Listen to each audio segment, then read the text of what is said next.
નમસ્કાર મિત્રો, સ્વાગત છે તમારું અમારી યુટ્યુબ ચેનલ છોડ સાહિત્ય અને શિક્ષણમાં। હું છું પ્રોફેસર વાળા અને આપના માટે લાવ્યો છું ધૂમકેતુના વાર્તા સંગ્રહ તણખા મંડળ 1માંથી એક સુંદર ટૂંકી વાર્તા। વાર્તાનું નામ છે જન્મભૂમિનો ત્યાગ। વાર્તા છે વાઘજી મોચીના પરિવારની। વાઘજી મોચીનો પરિવાર ખૂબ ગરીબ છે। વાઘજી મોચી, તેની પત્ની નંદુ અને તે બંનેનો પ્રાણથી પણ પ્યારો દીકરો માવજી આવી ગરીબ પરિસ્થિતિમાં પણ સંતોષથી જીવે છે। વાઘજી જાહેર રસ્તા પર એક પીપળના ઝાડ નીચે પાથરણું પાથરી બૂટ ચંપલ રિપેર કરવાનું કામ કરે છે। તેની પત્ની દરરોજ સવાર સાંજ પુત્ર વાઘજીને તેડીને મોટો ઘૂમતો તાણી વાઘજી મોચીને ભાત આપવા આવે છે। હંમેશા 8 વાગે નંદુ ભાત આપવા આવે અને ધણી ધણિયાણી વાત કરતા જાય અને ભાતમાં રોટલો અને મરચાં ખાતા જાય। નાનો પુત્ર માવજી એ વખતે વાઘજીની ખાલી પડેલી જગ્યા પર વટથી બેસે અને વાઘજીની જેમ જ આરી ઘસતો જાય। માવજીની આવી હરકત જોઈ નંદુ કહેતી, તમારે જૂના ખાસડા સાંધ્યા કરો, પણ મારો આ દીકરો માવજી સંચે સીવી બૂટ વેચશે।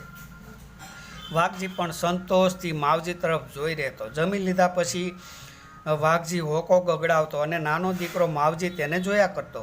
નંદુ 2-3 વાસણ ઘસી માટલામાં તાજું પાણી ભરી માવજીને તેડીને ઘરે ચાલી જતી અને એ રીતે બપોરે પણ ભાત આપવા આવતી। સાંજ થતાં વાઘજી બધું આટોપી પોતાને ઘરે જતો। શાકભાજી અને ઘણી વખત માવજી માટે જલેબી પણ લઈ જતો।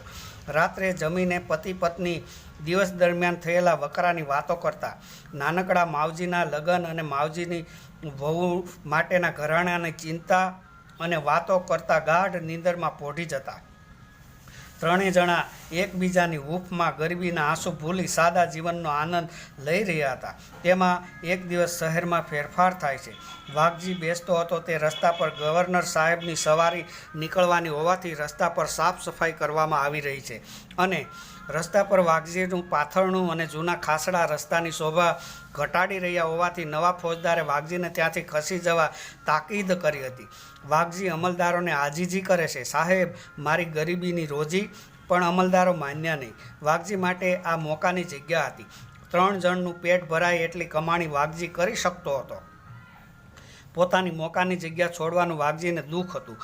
બીજી નવી જગ્યા પર દુકાન ચાલશે કે કેમ તે વાઘજીને શંકા હતી। ભારે અહીંયા વાઘજી કોથળામાં જૂના બૂટ ચંપલ ભરી રહ્યો છે, ત્યાં નંદુ માવજીને તેડીને ભાત લઈને આવે છે। વાઘજીને જોઈ ઘૂમટામાંથી જ બોલી, ઘરે ચાલ્યા કે શું? વાઘજીની દશા જોઈ નંદુ વાત પામી ગઈ। 3 જણ પીપર ઉપર દ્રષ્ટિ નાખી મોચી તે દિવસે બેરોજગાર થઈ ઘરે ચાલ્યો। રસ્તામાં જતા તે બોલ્યો, આજે તું કેમ મોડી પડી? નંદુએ મોચીના સ્વભાવની ખબર હતી, જરા પણ મુશ્કેલી આવે તો ગભરાઈ જતા। નંદુએ વિચાર કરી જવાબ આપ્યો, હું તો આજના પીટ્યું, આજ તો તાવ, જરાક માથું દુખે। મોચીએ નંદુના હાથ પર હાથ મૂક્યો, હાથ તાવમાં ફફડતો હતો। 3 જણ ઘરે ગયા। વાઘજીની દુકાન નવી જગ્યા પર ચાલતી નથી, ઘરમાં પણ કેટલા દિવસનું હોય, બંને જણ ભૂખ્યા રહી શકે, પણ નાના માવજીનું શું?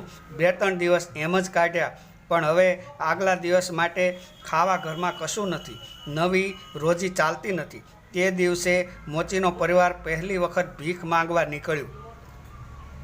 બજારમાં અને મંદિરમાં ફરી ભીખ માગે છે, કોઈ તેના તરફ ધ્યાન આપતું નથી। એક યુવકે વાઘજીના હાથમાં સિક્કો મૂક્યો। વાઘજી દોડીને તેના દાળિયા લાવ્યો। પોતાના બંને વહાલ સોયાને દાળિયા ખાતા જોઈ તેણે આકાશ સામે જોયું। તેના ગાલ આભારના આંસુથી ભીના થવા લાગ્યા। એ રાત્રે તે એક દુકાન પર પડ્યો રહ્યો। સવાર થતાં વાઘજી ઉઠ્યો ને માવજીને તેડી નંદુ સાથે ચાલ્યો। પોતાની જૂની જગ્યા પર જઈ એક વખત પ્યારથી પેલી પીપરને ભેટ્યો, નાના બાળકની માફક રોયો અને પછી કઠણ હૃદય કરી ચાલી નીકળ્યો। નંદુ આ બધું જોઈ રહી હતી। તે બોલી, આપણે ક્યાં જવું છે? આપણે હવે આ સ્થાનક છોડી દેવું છે, વાઘજી બોલ્યો। નંદુ બોલી, કેમ, ક્યાં જાશું? ગમે ત્યાં, વાઘજી બોલ્યો। આ જન્મભૂમિકા કળજુગથી ભરાઈ ગઈ છે। રાજાના જેવી મોલાતો પાસેથી આપણે ભૂખ્યા નીકળ્યા ને કોઈએ કટકો રોટલો દીધો નહીં। ધરતીમાંથી હવે અમી ખૂટ્યા છે, આવું વિચારી કુટુંબ ચાલી નીકળે છે। સમય જતાં એ રસ્તા પર વાઘજીની દુકાન નથી, વાઘજી જતાં પેલી પીપર ઠૂઠું બની ગઈ છે.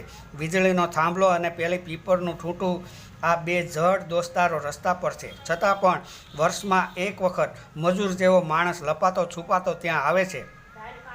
ઠૂઠાને ભેટીને છાનો માનો ચાલ્યો જાય છે.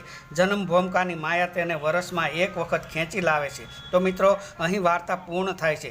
જ્યારે શહેરોમાં ડિમોલેશન કે સરકારી પ્રોગ્રામો હોય ત્યારે વાઘજી જેવા અનેકને તેની અસર થતી હશે.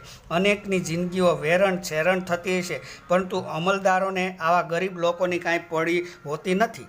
તે તો તેના અમલદારી કરવામાં જ ગુલતાન હોય છે.